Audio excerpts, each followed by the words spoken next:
नमस्कार, आप देख रहे हैं जी बिजनेस। आपके साथ मैं हूं अनुया यादव। पहले सिगरेट और अब लग्जरी कारें। सरकार ने एक और गलती सुधार ली है। जीएसटी लागू होने के बाद लग्जरी कारें और एसयूवीज पर टैक्स पहले के मुकाबले कम हो गया। ये बात जैसे ही सरकार को समझ आई, सरकार ने इस पर सेस बढ़ाने का फैसला किया। आपके लिए खबर ये इसलिए है क्योंकि अगर आप कोई एसयूवी या फिर लग्जरी कार खरीदने का मन बना रहे हैं तो इससे बेहतर वक्त आपको फिर नहीं मिलेगा।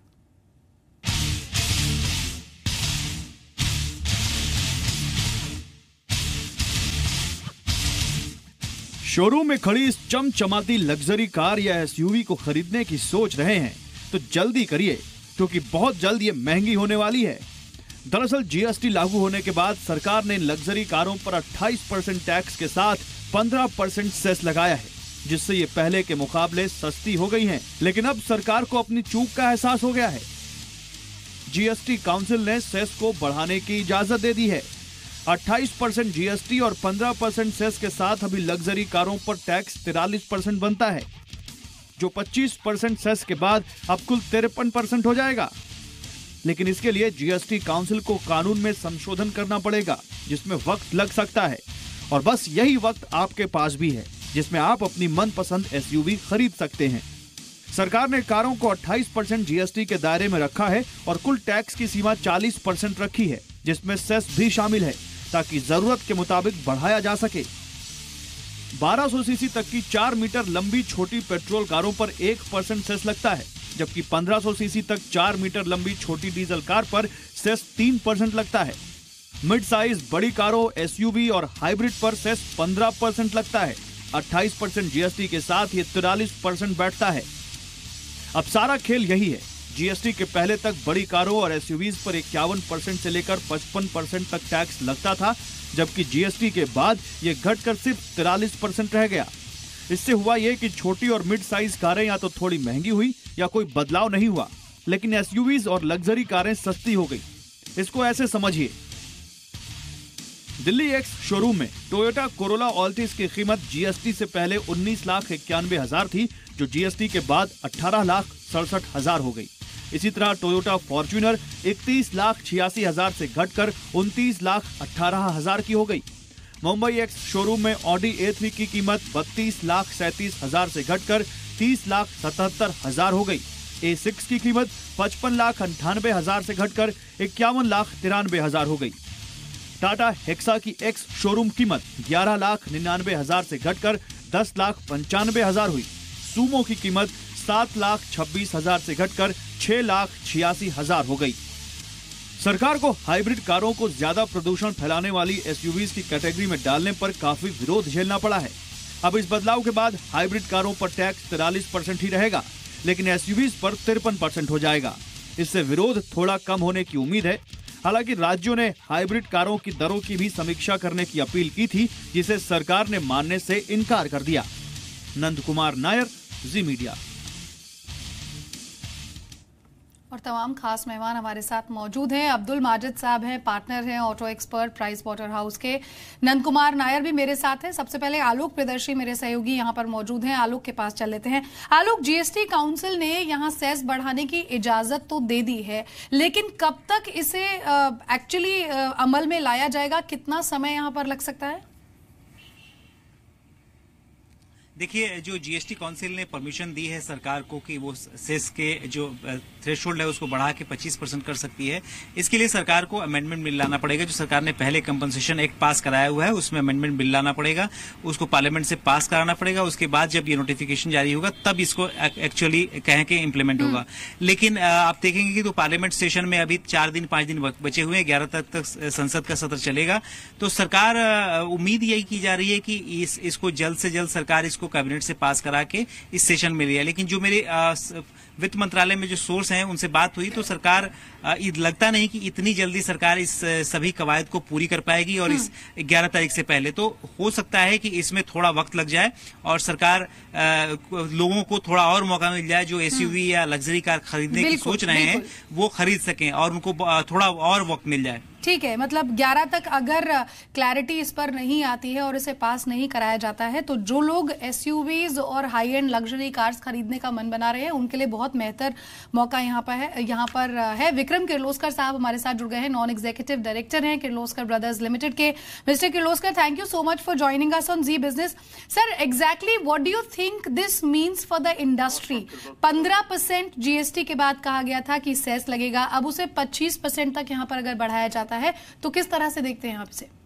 एक, मैं किर्लोस्कर ब्रदर्स से नहीं हूँ, मैं टोयोटा किर्लोस्कर मोटर्स से हूँ और जब सेस आएगा, चेंज हो जाएगा, तब हम प्राइसेस बदलेंगे जी। तो सर उसके सिवा मेरा और कुछ कमेंट नहीं है। सर, वॉल्यूम्स और प्राइसेस, इस पर इसका किस तरह से रिएक्शन देखेंगे? हालांकि अभी अगर 11 तारीख तक पास नहीं हुआ तो ज्यादातर लोगों को मौका मिल जाएगा ज्यादा से ज्यादा सस्ते दाम में, एक तरह से डिस्काउंटेड रेट ही इसे कहेंगे। नहीं, देखिए, पहले का ज्यादा था टैक्स, जीएसटी आया, ये थोड़ा कम हो गया।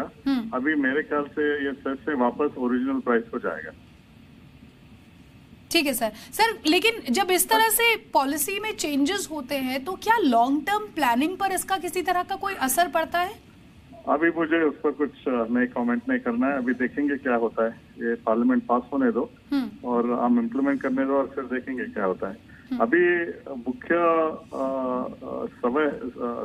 इश्यू है कि जीएसटी सक्सेसफुली इम्प्लीमेंट होना चाहिए, वो हमारा सबसे पहला इश्यू है और हम सबको वो जीएसटी को सपोर्ट कर रहे हैं क्योंकि बाकी सब में जीएसटी से बहुत इम्प्रूवमेंट हो रहा है, लॉजिस्टिक्स वगैरह में। जी, ठीक है।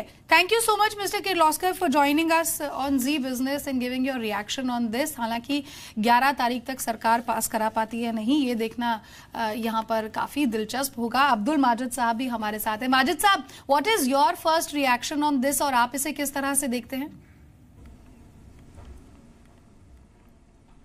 देखिए, जब 28% और 15% का जो बात चली थी तो मुझे कहीं लग रहा था कि सरकार कहीं ना कहीं इसको करेक्ट करेगी क्योंकि जो अभी पहले के जीएसटी के पहले जो टैक्स थे वो ऑलमोस्ट 50 के ऊपर थे, तो मुझे लगता था कि सरकार कहीं ना कहीं इसको करेक्ट करेंगे। मैं बड़ा सरप्राइज था कि इसको सिर्फ 15% कैटेगरी में लाए हैं। मेरा यही मानना है कि हालांकि मैं जानता हूँ सरकार एक स्मॉल कार और फ्यूल एफिशिएंट व्हीकल जो एनवायरनमेंट के लिए बड़ी बहुत ज़्यादा नुकसान नहीं, उसको प्रमोट करना चाहती है। मेरा कहना ये है कि इस सब को मेरे ख्याल में पहले ही सोचना चाहिए था। एक पॉलिसी में जो है सर्टेनिटी रहने से बड़ा उसको बेनिफिट होता है, सबके लिए बेनिफिट होता है, कंज्यूमर के लिए बेनिफिट होता है, ओईएम के लिए बेनिफिट होता है। अभी देखिए, ये बड़ा रश होगा, अभी 11 तारीख के अंदर नहीं हो तो लोग रश करेंगे, परचेज करेंगे, फिर एंटायर लॉजिस्टिक को कंस्ट्रेंट में आ जाएगा। मेरे ख्याल में लॉन्ग टर्म से हमको सोचना चाहिए कि ऐसे नी जर्क रिएक्शन से जितना हम बच सकते हैं उतना अच्छा है इन्वेस्टर के लिए और लॉन्ग टर्म प्लानिंग के लिए। बिल्कुल सर, आपने सही बात यहाँ पर कही क्योंकि पहले जब सिगरेट और इन सब पर वापस बढ़ा दिया गया था जीएसटी, अब लग्जरी कार्स, तो जाहिर तौर पर ऐसे नीजक रिएक्शंस जो हैं सरकार की तरफ से वो एक बहुत अच्छा मैसेज यहाँ पर नहीं देते हैं। सर, इंडस्ट्री के लिहाज से आप इसे किस तरह से देखते हैं? क्योंकि मेक इन इंडिया के तहत बहुत सारी लग्जरी कार्स बनाने की भी प्लानिंग थी यहाँ पर, क्या उस पर किसी तरह का कोई इफेक्ट आप देखते हैं? ज़रूर मैं उसका इम्पैक्ट देखूंगा क्योंकि जो भी ओईएम है जो बाहर बैठे हुए हैं, जो पूरे जो ओईएम है उनके इन्वेस्टमेंट डिसीजन बाहर होते हैं, उनको बड़ी दिक्कत होगी कि इंडिया के लिए क्या करें। तो पहले तो डीजल बैन हो गया था, उसके बाद फिर ऐसे जो नी जर्क रिएक्शन आते रहते हैं वो मेरे ख्याल में लॉन्ग टर्म में उनको इन्वेस्टमेंट करने में बड़ा दिक्कत होगी और वो सोचेंगे। इसलिए मेरे ख्याल में अगर हमको मैन्युफैक्चरिंग जीडीपी बढ़ाना है 17% या 25% manufacture make in India successful करना है, हमको एक पॉलिसी लॉन्ग टर्म में देखना चाहिए, उसको अनाउंस करके एक थोड़ा टाइम देना चाहिए ताकि सबको पता रहे कि आप एग्जैक्टली कहाँ पर जा रहे हो, किस दिशा में जा रहे हो। इसलिए मेरे ख्याल में इन्वेस्टमेंट के लिए बहुत ही इंपॉर्टेंट है कि पॉलिसी सर्टेनिटी हो। ठीक है सर। नंद, किस तरह से देखते हैं आप इसे? और दूसरी चीज ये कि जब जीएसटी, ये बात सामने आई थी कि luxury cars, high end car पर 15% जीएसटी लगेगा, तो आई एम श्योर बहुत सारे लोग बहुत खुश भी हो गए थे, क्योंकि जैसा कि किर्लोस्कर साहब ने कहा कि अगर अब 25% होता भी है तो कोई ज्यादा फर्क नहीं पड़ता, because it is back to the original price that actually it was. तो क्या ये बढ़िया टाइम है गाड़ियां खरीदने का, कोई अगर हाई एंड गाड़ी खरीदना चाहता है तो? बिल्कुल सही आपने कहा कि सिर्फ हाई एंड नहीं अनुया, क्योंकि जिस तरह के आलोक ने बताया उसके हिसाब से सब कुछ पहले जैसा होने वाला है। यानी कि चाहे हम एसयूवीज की बात करें, चाहे सेडान्स की बात करें, जो 4 मीटर से लंबी है, 1500 सीसी से बड़ा जिनका इंजन है, जिस तरह के सेस लगते हैं, यानी कि 43% से ऊपर जिनको फायदा हो रहा था, अब उन सबको उसी रेट पे आना है। चाहे वो 55 एसयूवी हो या उससे ऊपर वाले हो, सब वैसे ही रेट पे आ जाएंगे। चाहे वो हेक्सा जैसी गाड़ी भी आप देख लीजिए, जो कि 2 लाख तक का प्राइस कट था जो कि उस गाड़ी में देखने को मिला था। यानी कि अगर इसको प्राइस करेक्शन भी कह सकते थे हम, लेकिन अगर वो वापस अपने एक्चुअल रेट पे आ जाती है तो देखिए 2 लाख का सीधा फर्क है जो कि आपको देखने को मिलेगा। और ये गाड़ी जो मैं बात कर रहा हूं, ये 10 से 12 लाख वाली सेगमेंट की गाड़ी है, यानी 2 लाख 10 से 12 लाख के सेगमेंट में बहुत मायने रखता है। और इस नी जर्क रिएक्शन का असर क्या होगा, आपको अगर याद हो तो जीएसटी से पहले जब BS4 की जब मैं गाड़ी की बात करूंगा, उस वक्त 2 व्हीलर्स में आपने शोरूम्स में एक भारी भीड़ थी जो एक बार में उमड़ के आ गई थी, क्योंकि वो एक प्राइस का जो फायदा था वो सोच के। ऐसा ही कुछ अब आपको इन कुछ महीनों में देखने को मिलेगा, जब खबर फैलने लग जाएगी, जब इस बात की क्लैरिटी आ जाएगी किन गाड़ियों पर कितना बढ़ रहा है, तो ऑब्वियसली कुछ गाड़ियों पर बहुत असर पड़ेगा। और ऐसे में लॉजिस्टिकल चैलेंजेस अगेन मैन्युफैक्चरर्स को झेलने पड़ेंगे, विच इज नॉट गुड।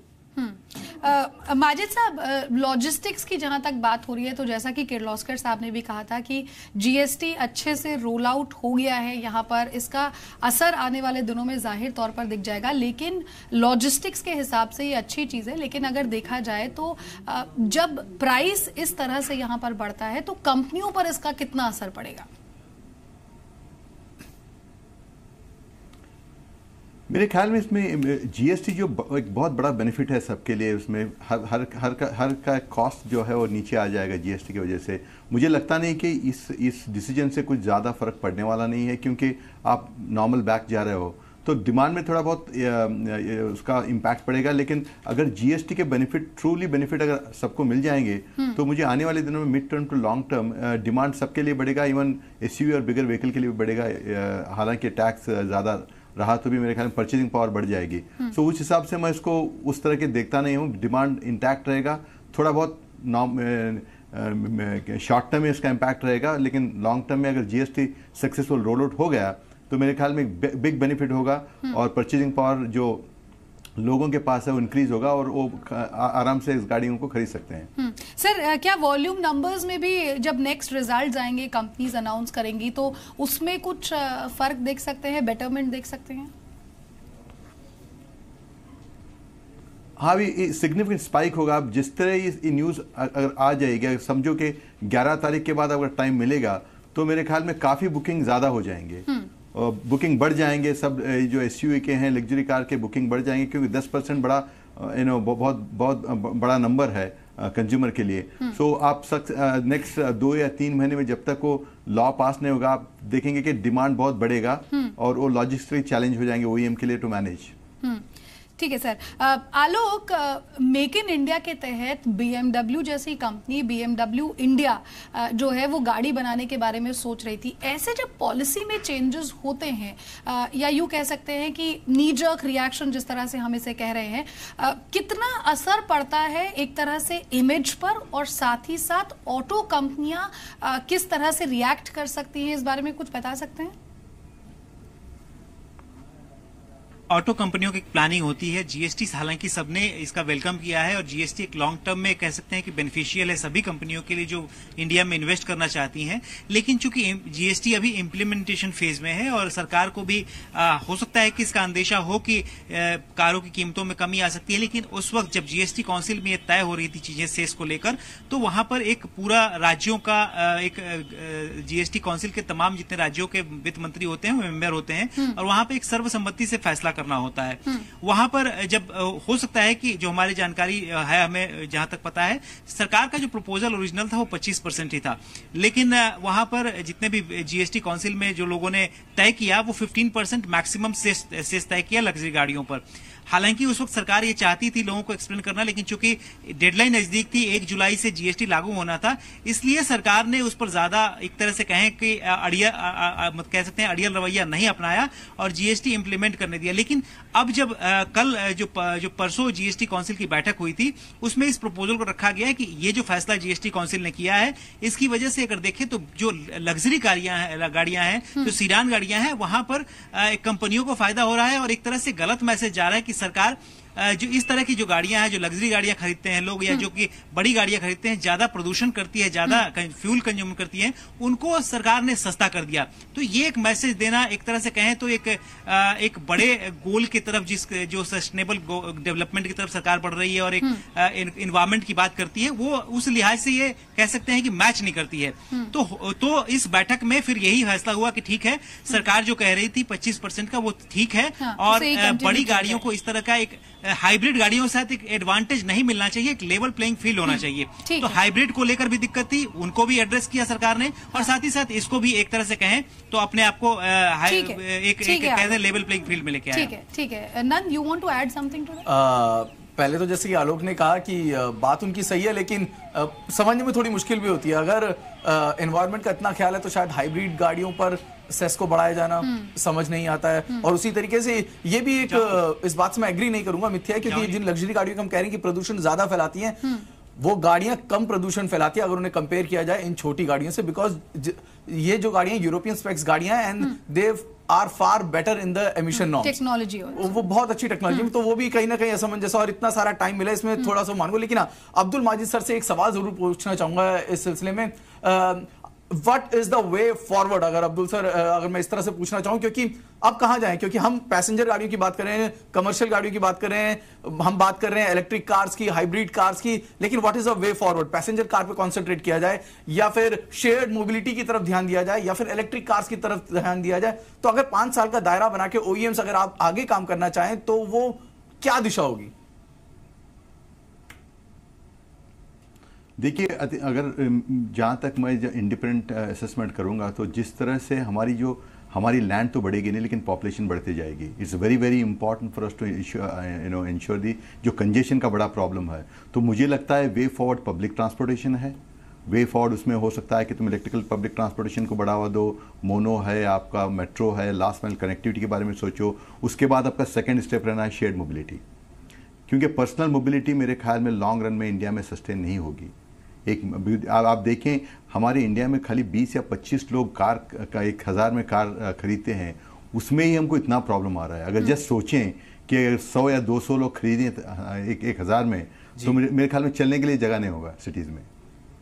तो मैं मानता हूं कि बहुत बड़ा इशू है इंडिया के लिए, क्योंकि हमारे डेंसिटी, यानी कि क्लियर है पॉपुलेशन को लेकर, तो इसलिए मेरे ख्याल में पब्लिक ट्रांसपोर्ट जी कंसंट्रेशन जो है इस वक्त, इनके अलावा कई और सारी चीजें हैं, पैरामीटर्स हैं जिन पे हमें ध्यान देना है। यानी कि जैसे पब्लिक ट्रांसपोर्ट की इस वक्त माजिद सर बात कर रहे थे, फोकस जो है उस तरफ ज्यादा जरूरी है। और सुपरफिशियल चीजें, इलेक्ट्रिक कार्स के बारे में जैसे कह रहे हैं, ग्राउंड रियलिटी समझना जरूरी है, उन सब पे काम करना जरूरी है। लेकिन अगर हम कंज्यूमर एंगल से बात करें तो जैसे कि sorry I am stopping you, I think Alok कुछ कहना चाह रहे थे। आलोक, आपके पास कुछ है बोलने के लिए? जी आलोक। बिल्कुल मुझे अभी जो मैंने अधिकारियों से बात की, वित्त मंत्रालय के अधिकारियों से, उनकी भी बिल्कुल यही मान्यता है जो सैम बता रहे थे कि पैसेंजर कहते हैं फैसिलिटी की तरफ ज्यादा सरकार को ध्यान देना है। इसलिए सरकार ये नहीं चाहती कि लोग ज्यादा से ज्यादा गाड़ियां खरीदें, सड़क पर प्रॉब्लम हो, और एक जो अल्टरनेटिव सिस्टम है, जो पब्लिक ट्रांसपोर्ट है, उसको ज्यादा से ज्यादा इस्तेमाल करें, वहां पर ज्यादा इन्वेस्टमेंट हो। सरकार की ये मंशा है। और जैसा कि आपको मालूम है, कुछ दिन पहले ही नितिन गडकरी जो ट्रांसपोर्ट मिनिस्टर है, उन्होंने साफ तौर पर जो इलेक्ट्रिकल व्हीकल का कॉन्सेप्ट लेके आए कि 2025 तक देश भर में इलेक्ट्रिकल गाड़ियों को इंप्लीमेंट कर दिया जाएगा, देश भर में इलेक्ट्रिकल गाड़ियां होंगी। तो उस दिशा में अगर आगे बढ़ना है तो सरकार को इस तरह के कदम लेने पड़ेंगे। तो जाहिर सी बात है कि ये जो फाइनेंस मिनिस्ट्री में एक सोच है कि पब्लिक ट्रांसपोर्ट को बढ़ावा देना है, और इस तरह से लोगों को एक तरह से डिस्करेज करना है कि लोग अपनी 1 गाड़ियां, 2 गाड़ियां, 3 गाड़ियां ना खरीदें, कम गाड़ियां खरीदें, पब्लिक ट्रांसपोर्ट से ज्यादा चलें। तो इस सोच के तहत भी ये एक तरह से माना जाए कि जीएसटी काउंसिल ने फैसला किया है, वो भी उसी दिशा में है। ठीक है माजिद साहब, लेकिन जब इस तरह के रिएक्शंस या इस तरह के बदलाव किए जाते हैं तो जो 5 ईयर प्लानिंग कोई भी कंपनी करती है उस पर जरूर असर पड़ता है। इस तरह का रिएक्शन जो है वो कंपनियों को कुछ हद तक या कहीं कि काफी हद तक अपनी प्लानिंग में बदलाव करने पर भी मजबूर कर देता है। जरूर, आई थिंक सही बात है, क्योंकि अगर आप डिसीजन बदलाओगे, कांस्टेंट चेंज होगा तो बहुत बड़ी दिक्कत होगी। लेकिन हमको ये भी सोचना चाहिए, India is a democratic country, तो ऑब्वियसली हर चीज़ मेरे ख्याल में एक साथ नहीं होगी, एक एक कहीं कंस्ट्रेंट आते हैं। लेकिन डायरेक्शनली अभी जो गवर्नमेंट जो डायरेक्शन दे रही है, मेरे ख्याल में उससे आप काफ़ी हद तक समझ सकते हो कि कहाँ पर वो जाना चाहते हैं, क्योंकि हाइब्रिड को उन्होंने इलेक्ट्रिकल के इक्वल नहीं रखा, उसको इलेक्ट्रिकल को ज़्यादा इंपॉर्टेंट दिया, क्योंकि वो चाहते हैं कि हम इलेक्ट्रिकल जाएं। तो मेरे ख्याल में एक लॉन्ग टर्म डायरेक्शन एक समझ आ रही है। जहाँ तक हो सके ऐसे नीजर रिएक्शन को अगर हम उसको ओवरकम करेंगे तो मेरे ख्याल में वो बहुत सारे बेनिफिट होगी। और मैं ये भी मानता हूँ कि खाली इंडिया का प्रॉब्लम नहीं है, देखिए रिएक्शंस को कम किया जाए तो। जी जी जी, चलिए थोड़े लाइटर नोट पे अभी ये एक प्रॉब्लम खाली इंडिया में। जी जी जी सर, अब अपनी बात पूरी कर लीजिए। नो, ये इंडिया का एक प्रॉब्लम नहीं है, बिकॉज पोल्यूशन और कंजेशन एक ग्लोबल प्रॉब्लम है और इंडिया के लिए और चाइना के लिए बहुत बड़ा प्रॉब्लम है, क्योंकि यहाँ की पॉपुलेशन मेरे ख्याल में 2 बिलियन और 2.4 बिलियन 7 बिलियन में ये दो देश में रहती है। तो ये दो देशों के लिए और कुछ ज़्यादा करना पड़ेगा और इंडिया को ज़्यादा करना पड़ेगा। मेरे ख्याल में यही दिशा में काम हो रहा है। बिल्कुल सर, जैसा कि मैं कह रही थी लाइटर नोट पर, नंद आप ये बता दीजिए इस समय पे अगर टॉप 5 15 लाख के अंडर में अगर मैं कोई सेडान खरीदने के बारे में कोई सोच रहा हो, प्राइस डिफरेंस जाहिर तौर पर अगर ये पास हो जाता है तो फिर आपको ज्यादा देना पड़ेगा, लेकिन इस वक्त टॉप 5 पिक्स कौन से होंगे? अनुया, जैसे कि आपने अभी बोला कि या आलोक ने जैसे कहा कि कोशिश यही है सरकार की कि लोगों को थोड़ा सा डीमोरलाइज किया जाए कि वो ज्यादा गाड़ियां खरीद सरकार की कोशिश होगी 11 तक पास कराने की, लेकिन कितना पॉसिबल होगा ये देखना होगा। हाँ। लेकिन अगर इस वक्त में अगर कुछ गाड़ियां ऐसी हैं जो कि बड़ी लुक्रेटिव लग रही, क्योंकि एक बात क्लियर है कि प्राइसेस बढ़ने वाले हैं, और अगर प्राइसेस बढ़ने वाले हैं तो वो कौन सी गाड़ियां, जैसे कि आपने पूछा, तो उसमें मेरी जो फर्स्ट पिक होगी ना, वो जो अभी गाड़ी रिसेंटली लॉन्च हुई है वो है जीप की कंपास। बहुत ही अट्रैक्टिव प्राइस पे अनुया वो लॉन्च हुई है, वेरी लुक्रेटिव प्राइसिंग, लेकिन अब वो प्राइस बढ़ेंगे और अच्छे खासा प्राइस इंक्रीज है जो कि जीप कंपास में देखने को मिलेगा। तो जो लोग अच्छे एक एसयूवी का लेने का सोच रहे हैं 15 लाख से 20 लाख की रेंज में, then they should go for the Jeep Compass booking. That's मतलब मेरी टॉपिक वही होगी कि उस गाड़ी से नजरें ना हटाएं। उसके अलावा जैसे कि आपने देखा फोर्ड की जो एंडेवर थी उसमें 3 लाख का प्राइस कट था जो कि देखने को मिला था। ऐसे ही होंडा सिटी है जिसमें प्राइस कट देखने को मिला था। ये वो गाड़ियां जो कि सेगमेंट बेस्ट सेलर होती हैं और उनमें अगर इतना बड़ा आपको कट देखने को मिलता है तो ये गाड़ियां बहुत अच्छी हो जाती हैं। और ऐसे Hyundai की टूसॉन भी है जो कि एक बहुत शार्प करेक्शन देखने को मिला था। और आखिर में जिस गाड़ी का नाम मैंने पहले लिया था हेक्सा, एक ऐसी एसयूवी है जिसमें 2 लाख का प्राइस करेक्शन था, और अगर 9 लाख में अगर आपको 11 लाख देने पड़े तो बहुत बड़ा फर्क है। तो ये कुछ गाड़ियां हैं जिन पर शोरूम पे जाके आप चेक कर सकते हैं, and they are going to be really good. और ये स्पेशली ये जो गाड़ी इस वक्त आपके स्क्रीन पर दिख रही है, इसकी कीमत बढ़ना तय है, तो प्लीज इस पर पता है जब आप ये सब बता रहे हो ना, तो the only person who smiling is me and of course Alok Pradarshi. I am not buying any new car, लेकिन आलोक मुझे लग रहा है कि आप पक्का कुछ ना कुछ प्लान जरूर कर रहे हैं। बिल्कुल नहीं, मैं नहीं चाहूंगा कि जो राजधानी की सड़कें पहले ही से बहुत कंजेशन में भरी पड़ी हैं वो और बढ़े, और मैं कोशिश यही करूंगा कि सरकार अगर पब्लिक ट्रांसपोर्ट सिस्टम को इम्प्रूव करती है तो वो मेरे लिए ज्यादा खुशी की बात है। मतलब ऑफिस की कैब में ही घूमेंगे, आप नई गाड़ी नहीं ले रहे हैं। मैं अपनी पुरानी वाली से खुश हूँ, that's why I am not buying. Majid साहब बहुत जल्दी टॉप 3 पिक्स आप अपने बता दीजिए लग्जरी हाई एंड में 25 लाख अबव अगर कोई प्लान कर रहा है खरीदने की, तो बहुत कम समय है। नहीं, ऐसे मेरे ख्याल में काफ़ी हर ब्रांड की गाड़ी है मेरे ख्याल में, वेदर BMW है, ऑडी है। सर आपकी फेवरेट कौन सी है? मेरे ख्याल में उसके बाद दूसरे भी OEMs हैं।